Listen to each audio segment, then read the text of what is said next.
근데 이렇게 쌓이게 되면 내가 보내는 이게 위험한 신호거든요. 안정감이 지루하다고 생각하는 건요, 인생이 지금 덜 고달픈 거죠. 근데 여자들은 이거 몰라. 그럼 혼자 사세요.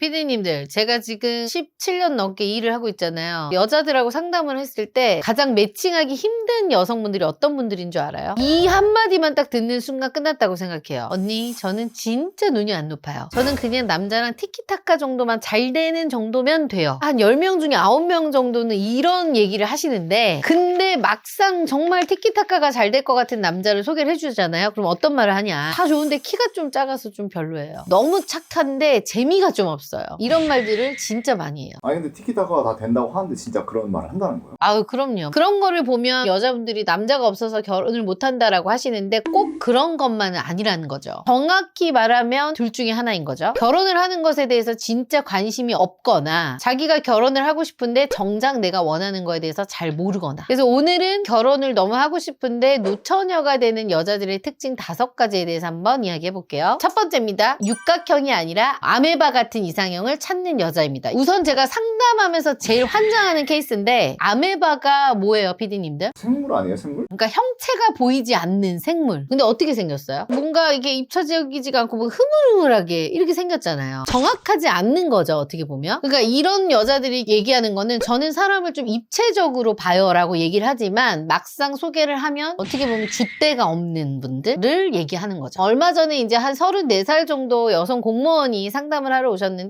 저는 다 필요 없고 그냥 조금 가정적이고 성실한 남자를 원해요 라고 해서 진짜 착하고 대기업 다니고 요리도 잘하고 정말 성실하고 여성분이 말하는 그런 조건을 충족해 줄 만한 남자를 해줬더니 이제 만나고 나서 뭐라고 하시냐, 남자분이 성실하고 좋긴 한데 좀 야망이 없어 보여요. 좀 리드 잡고 휘어잡는 맛이 있어야 되는데 좀 그런 게 없는 것 같아요. 너무 순두부 같아요. 그래서 이제 조금 그런 얘기를 하시길래 사업하는 좀 카리스마 있는 남자를 좀 해드릴게요 라고 해서 이제 그분을 소개를 했더니, 언니 이분은 자기 주장이 너무 세요. 그리고 주말에 바빠서 저랑 놀 시간이 없대요. 저 외로움 진짜 많이 타거든요. 그러니까 저보고 지금 이거 어떻게 하라는 거야? 그런 여자들 있나요? 주변에? 친구 중에도 연적 심한 애들이 좀 있어요. 그쵸. 주변에도 이렇게 있는데, 이런 분들의 뇌를 뜯어서 구조를 한번 봐보면 기준이 이제 나한테 있는 게 아니라 이제 남들 시선에 있는 거야. 그게 무슨 말이에요, 대표님? 그러니까 이런 거죠. 예를 들어 월요일날 이제 인스타를 켜. 그래서 봤어. 친구 남친이 샤넬백을 친구한테 사준 거야. 그걸 올려놨어요. 그러면서 이제 이런 생각을 하게 되는 거죠. 역시 남자는 능력이지. 돈 없으면 사랑도 없어. 이러면서 능력남을 이제 갈구하는 거고, 이제 수요일날 이제 또 켰더니 다른 친구가 이제 남편하고 캠핑 같은 데 가서 이제 불멍하는 걸 보는 거야. 오손도손. 그랬더니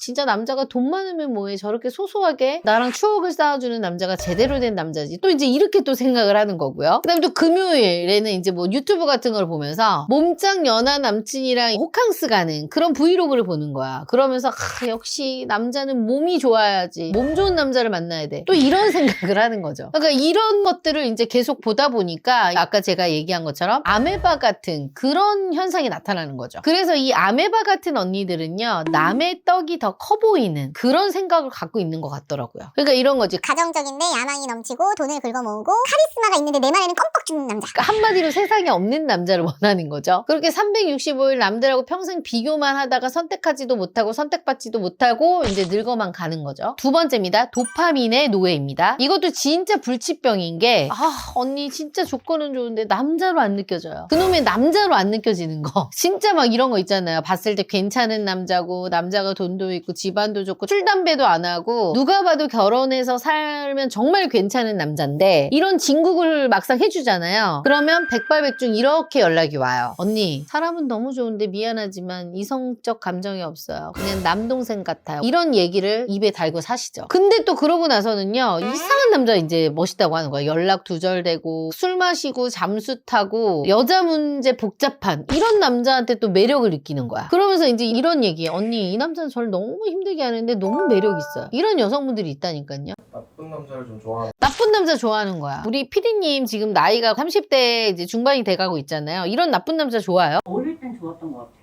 지금은요? 지금은 해야죠. 그러니까 이제 이런 거 하기 싫은 거야. 근데 이렇게 경험으로 인해서 쌓이게 되면 내가 보내는 이게 위험한 신호거든요. 불안하지, 예측도 안 되죠. 그러니까 나를 애태우니까 어때? 도파민이 미친 듯이 나오는 거야. 근데 그거를 운명적인 이끌림이라고 포장을 하고 있는 여자분들이 아직도 있다는 거죠. 근데 이제 반대로 편안한 남자가 주는 편안함을 지루함이라고 생각을 하는 거예요. 결혼은 롤러코스터를 타는 게 아니라요, 잔잔한 호수에 오리배를 타는 거거든요. 계속 가야 되는 거기 때문에. 그러니까 이런 거야. 안정감이 지루하다고 생각하는 건요, 인생이 지금 덜 고달픈 거죠. 그러니까 인생의 풍파를 다 겪어본 사람들은 이 안정감이 얼마나 소중한 건지 너무 잘 알거든요. 세 번째입니다. 단점을 찾는데 국가대표급입니다. 그게 무슨 말이에요? 그러니까 막 이런 거 있잖아. 상대방에 대해서 장점을 보는 게 아니라 단점을 보려고 막 현미경으로 막 뚜렷이 보는 거예요. 그러니까 뭐냐면 이 사람에 대한 확신이 없으니까 거절할 핑계만 계속해서 찾아내는 거죠. 예를 들어 그 사람 밥 먹을 때 엄청 쩝쩝거리던데요. 카톡 프로필이 너무 아저씨 같아요. 이런 것들로 막 꼬투리 잡는 거죠. 근데 냉정하게 말하면 이런 여자분들 같은 경우는 선택장애이자 겁쟁이인 거죠. 얼마 전에 저희 고객 중에 한 20대 여성분들이 언니 전 다른 거 안 봐요. 나이도 뭐 위로도 훨씬 많이 보고요. 전 진짜 경제력하고 성격 하나만 봐요 했는데 정말 제가 경제력이 좋은 남자를 해줬어요. 근데 그 남자분이 나이도 좀 있고 배도 나오고 심지어 밥 먹을 때 좀 약간 짭짭거리긴 한데 그거를 과감하게 그냥 내려놓더라고요. 그러니까 이 정도는 돼야 내가 원하는 걸 갖는다는 거죠. 근데 이제 이런 기준이 없다 보니까 이런 여자분들은 어떻게 하냐, 모든 면에서 완벽한 유니콘을 찾다가 그냥 짝도 없이 이제 나이만 먹는 거죠. 진짜 세상엔 단점 없는 사람이 없어요. 단점이 없는 사람은 관 뚜껑이 닫혀야지만 단점이 없어지는 거예요. 네 번째입니다. 남의 눈이 내 눈인 줄 안다. 아바타의 연애입니다. 소개팅 받고 나면 내 마음이 제일 중요한 영순이거든요. 근데 이 내 마음보다는 단톡방에 친구들끼리 막 올리더라고. 이번에 만난 남자 키 175에 벤츠 인클래스에 경기도에 아파트 하나 있고 막 이제 이렇게 하면 친구들이 어때? 진짜 대박이다. 당장 잡아 그 남자. 막 이제 이렇게 올라올 거 아니에요. 그러니까 이제 어떻게 그 남자가 이제 너무 멋져 보이는 거야. 근데 이제 친구들이 야 근데 조금 머리가 좀 벗겨질랑 말랑 하는데 이제 이러면 어떻게 돼? 정이 뚝 떨어지면서 그치 별로지? 이런 분들이 있단 말이야. 친구들 말 듣고 그렇게 흔들린. 진짜 있어요. 이런 분들의 특징을 보면 이거는 연애하려는 게 아니라 전시하려는 거예요. 그러니까 이런 거 친구들한테 야 나 이 정도 급은 맞나? 증명받고 싶은 거죠. 근데 그거 알아요? 친구들은 냉정한 심사위원이 아니에요. 그 친구들 질투하고 시기하고 그래서 그렇게 얘기할 수도 있는 거란 말이지. 그래서 제가 이런 걸로 흔들리는 분들한테 이렇게 얘기해요. 한방 언니한테 가면 결혼할 수 있나요? 물론이죠. 1대1로 꼼꼼하게 관리해주고 철저하게 객관화를 할 수 있는 피드백을 주고 매니저가 딱 달라붙어서 어떻게 해야 할지 컨설팅해주는 전문가를 찾아오세요. 한방 언니가 함께 고민하고 도와드리겠습니다. 친구들이 너의 불행을 책임져 줄 거냐? 그럼 이제 친구들이 뭐라 그래? 야 내가 그때 헤어지라고 했잖아. 그러면서 그냥 그 말 한마디 하고 쏙 빠져버리죠? 그리고 반대로 내가 좋은 남자를 놓쳐서 노처녀가 되면 친구들 뭐라 그래? 야 너는 너무 눈이 높아서 문제야. 이러고 좋은 남자 해주지도 않아. 그래서 제발 나의 남자는요, 내가 진짜 아플 때 나를 이렇게 위로해주고 진짜 약이라도 하나 사다 줄 수 있는 그런 남자를 찾으라는 거죠. 다섯 번째입니다. 선택을 미루는 것도 선택인 줄도 모르는 겁니다. 이 케이스가 가장 안타까운 케이스인데요. 지금 만나는 남자가 아주 나쁘지 않아. 한 80점은 돼요. 근데 뭔가 결혼하자니 아깝고 또 헤어지자니 뭔가 아쉬워. 어중간한 거지. 그래서 이제 어떻게 이 남자를 킵해두고 딴청을 피우는 거죠. 조금만 더 내가 만나보면 90점짜리 남자가 나오지 않을까? 더 좋은 게 있을 거라는 막연한 기대. 이 막연한 희망을요, 파랑새 증후군이라고 한대요. 이걸 전문 용어로 최대화 전략이라고 하는데 쉽게 말하면 욕심이야, 욕심. 그래서 눈앞에 이 진국인이 남자를 보험 취급하면서 간만 보는 거죠. 근데 이거 간만 보면 남자가 알아요? 몰라요? 금방 알아차리죠. 그러니까 그 남자를 평가하고 있는 동안에 그 남자도 나를 평가해. 근데 여자들은 이거 몰라. 진짜 몰라요? 몰라요. 모르니까 내가 평가한다고 생각하고 그 남자는 모를 거라고 생각하는데 다 알고 있어요. 모른 척 하는 것 뿐이야. 남자는 바보가 아니에요. 자기가 1순위가 아니라는 걸 기가 막히게 알아. 그러다가 이제 그런 남자들이 나를 떠나서 나보다 조금 조건이 떨어지는 것 같은 여자랑 결혼하는 거 보잖아. 땅을 치고 후회해.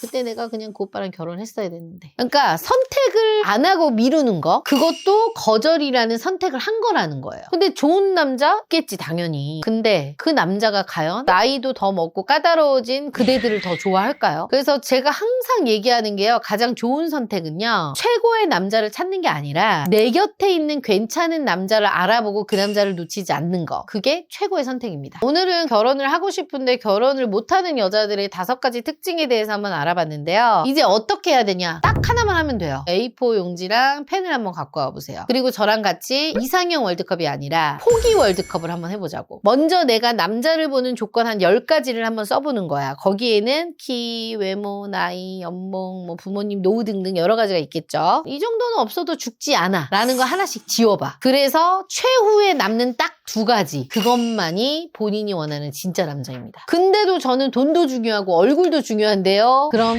혼자 사세요.